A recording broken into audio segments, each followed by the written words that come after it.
What is up, GOAT World? It is me, your boy JDZ, and I'm back at you again with another GOAT format video. Today I have the top 8 deck list from PWCQ number 52. A little bit late, but better late than never. And what a spectacular event it was, as they always often are. But this one was really cool. 55 duelists came out. It was about a 9-hour tournament, so it was an absolute grind. And we had some really cool decks, and I'm about to show those to you right now. But make sure you go ahead and like, subscribe to this channel. Turn your notification bells on. Get into the comment section and tell me what you think about these decks. So all right. Hopping on in. Coming in at 8th place, we have the duelist Milk It back at the top cut of this tournament, playing some straight Go Control. I like this deck. Very vintage feel to it. A little Genzo in the main deck. Air Knight Parshaft has found his way back to the main deck. Morphing Jar still in the main deck. D-Mock is in the main deck. Deck's looking very cool. Deck's looking very vibrant, very colorful. Maybe that's why I like Go Control decks so much, because they just look so different and some of the cards are so unique. But man, oh man, seeing Air Knight back into a top cutting deck, I think that's always going to be really cool. I think that dude still isn't the best card for this metagame, but Melk was like, I don't give a damn. I'm putting the Air Knight in my deck and I'm going to rock with it. Magical Merchant is pretty neat because you can mill some of these big ass monsters you have to the graveyard and then recur them with your Premature and Call Hunter. I think that's a vibe. Magical Merchant can give you the brain control so you can tribute it for your Air Knight or your Genzo or your Zaborg in a pinch or your D-Mock. I think it's really cool. I think it's a really cool deck, and I think decks like this kind of make the game a little more interesting because you just don't know what can happen. A Morphing Jar can just cause a little bit of chaos and calamity, so I think that's a really cool inclusion. Go Control is a pretty cool deck. I think it's still back. I think it's still a meta-relevant deck. In the side deck, he's got the Berserker Gorillas in there, Breaking the Magical Warriors in there, Triple Dust Tornado, some Smashing Grounds in there. Still got the Wombato in there. Still think that's a pretty cool card in these Go Control decks because sometimes you get in these weird spots where you don't really have the ability to use Mystic Walk as effective as other decks can. So having Wombato and still keeping up this aggressive approach could be a way that Melkit is thinking about going along with it. Also, maybe just a card that Melkit might like. But still, I like to see Go Control performing well. I like to see Go Control in the top 8. And also, I like to see Air Knight Parshaft still being featured. I wonder how effective that card was. I might have to reach out to Melkit and see how that card performed for him in this tournament. But huge shout out to you, Melkit. Keep rocking it. Go Control is back. Okay, moving on to number 7. Coming in at 7th place, we have the duelist going by Marvin M4 V1 N3, playing Cold Wave Monarchs with a little bit of Stein in there. You got the one of Last Will, 3 copies of Cold Wave, Cybersteins at 1. You got the Abyss Soldier, looking kind of reminiscent to what Alethea did GFC when he won that tournament, playing a very similar strategy. Kind of made some changes for your own style, I guess. You got Kaiku still in the main deck. I think this deck is also really, really cool. It kind of fell completely out of the metagame. I assess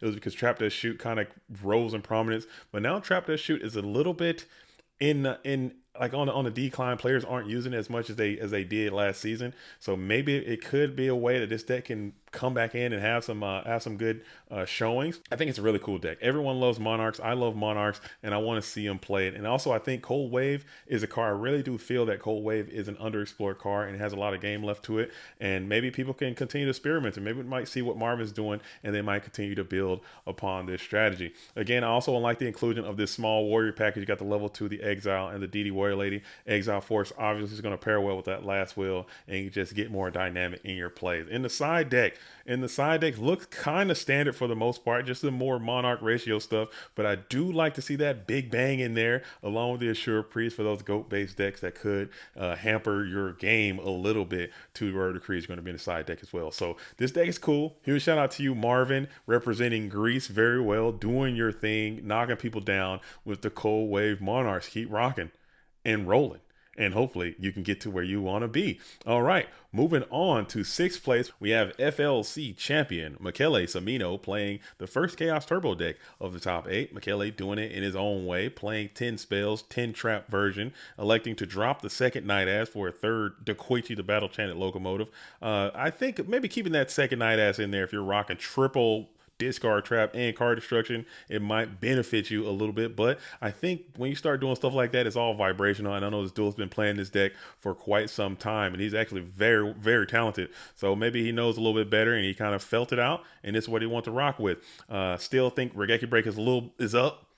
Michele sticking with Wing Blast, and that's going to be the vibe. In the side deck, seems very standard by Chaos Turbo. Nothing significant to report, but Chaos Turbo is going to be Chaos Turbo. Huge shout out to you, Michele Samino. Keep it rocking. All right, moving on to number 5. And this is the deck. Now, this is the deck everyone is going to be talking about. This is the talk of the town. This deck, I think, in my estimation, I think this one was the fan favorite of the tournament. This is the deck everybody wanted to see, either this deck or Nova's Ninja deck. So this deck is the one everybody wanted to see. This is Alethea running it back with freaking Archfiends, dude. Archfiends in 2024. Just when I was so low in all of ways, just woe is me about this format and how you're going to do this and how you're going to do that and what's going on with these decks and why nobody's doing anything. Where's the creativity? Alethea comes on back at it again with another top with a unique strategy. And I think it's awesome, man. I don't know how he keeps doing it or what the motivation is behind it, but still having some type of success with a strategy that literally no one plays, I think is indicative of his dueling ability, man. I think this deck is really awesome, and it's not just rogue for rogue's sake. I think it has a position in this game, and there are some things that he did. If you go back and watch that stream when he was featured on there, you can see there were things that were well thought out and well versed, and it's not just spice for spice's sake. It's really cool, but it also had impact and also was winning games. It was also able to beat people that are quite talented duelists by my estimation. So looking at it, one card that just immediately jumps off the page is going to be the Deck Devastation Virus. Okay, this card was just going insane with all the control coming back, and even against the turbo matchups, this thing was going +5, +6, see the hand, and just nuke everything. It was just incredible, and you got so many cards that can activate. You got the Terror Kings, the Zambara, and the Giant Orcs. I think that is really cool. So the Dark Necrofear as well, which was coming out doing its thing. I think this is really, really, really solid deck. I think it's really cool. And of course, I'm going to reach out to Alethea, see if he can come by the program and we can sit down. He could tell you more about it himself. So I don't want to go into too much of my speculation. I'll get the GFC champ to come by and talk about himself. So stay tuned for that. I'm sure Alethea will be down to come by and do that. But again, huge congratulations for your 5th place. I know it's not a win, but still, in my book, I think a deck like this performing well in this metagame, in this time, I think in this tournament, especially because it's a very competitive tournament, and I think that's really, really awesome. So huge shout out to the Archfiends, huge shout out to Alethea, and continue to grind as much as you can, and we're gonna do it just like that. Cool.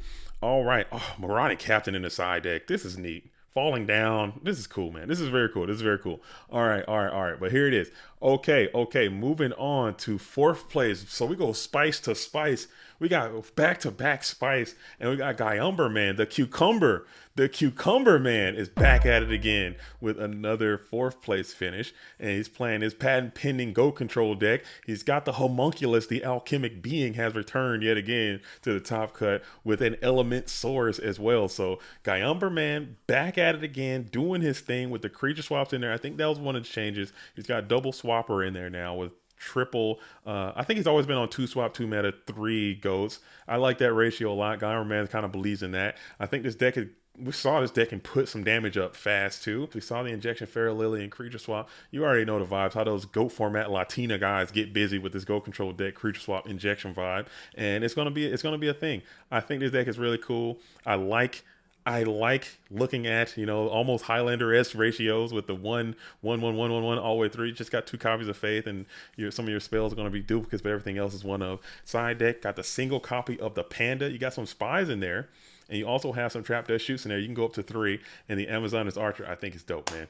Again, huge shout out to the Guyumber Man for making another 4th place finish. He's going to win at some point. When he wins with this deck, I can retire happy. I can know that the Homunculus has won a tournament. I'm not sure if the Alchemic Being has got a dub yet, but maybe Guyumber Man can be the first one to do that. Cool deck. Also, Element Source, Guyumber Man vibes. Element Source, goats. You guys know the vibes, dude. It's so cool. All right. Huge congrats to Guyumber Man. Okay, moving on. Now we're in the top 3. In the top 3, we have Insidious with a back-to-back top performance playing Chaos Turbo. Changed it up a little bit. I know. I just looking at some of the stuff. You got these the Sakuretsu armors in the main deck that kind of immediately jumps off the page. That's not standard Chaos Turbo stuff. You kind of got some pre-side happening. Maybe these PWCQs obviously can get very, very warrior-centric quickly, very aggressive quickly, and having main deck Sakuretsu armors could be what they're hedging for, just kind of pre-siding them, getting them in early, and even if you have them in the mirror, they're not the absolute worst card in the game, so you can still get some value out of it, and maybe it might even help you more if your adversary sees that you have Mirror Force already in the graveyard, they're probably going to get a little bit more aggressive with their Chaos Monsters. And you can go 1-for-1, a Sork with the Sakuretsu Armor main deck. That's value right there. So I think that's really cool. Huge congratulations to you, Insidious, playing this Chaos Turbo deck. Got another top performance back to back. So we're going back to back. This entire top 3 of this tournament were in the top cut of the GFC the week prior. So I'm pretty sure these duels have figured something out to increase their consistency. I don't know if it's got to be something with the deck building, their playing style, their metagame analysis. It's something that these 3 duels have done that have figured out a way to increase the consistency over time. And I think that's really incredible about it says something about them specifically. So we're talking about Insidious. He got 5th at GFC. Now he's got 3rd at PWCQ number 52. So maybe he can continue on and get another win and maybe another invitation. Huge shout out to you, Insidious, for rocking this Chaos Turbo deck. Okay, same thing with Ghost Rider playing Chaos Turbo, but Ghost Rider mixed it up. Ghost Rider, if I had to look at this deck, I look at a lot of decks.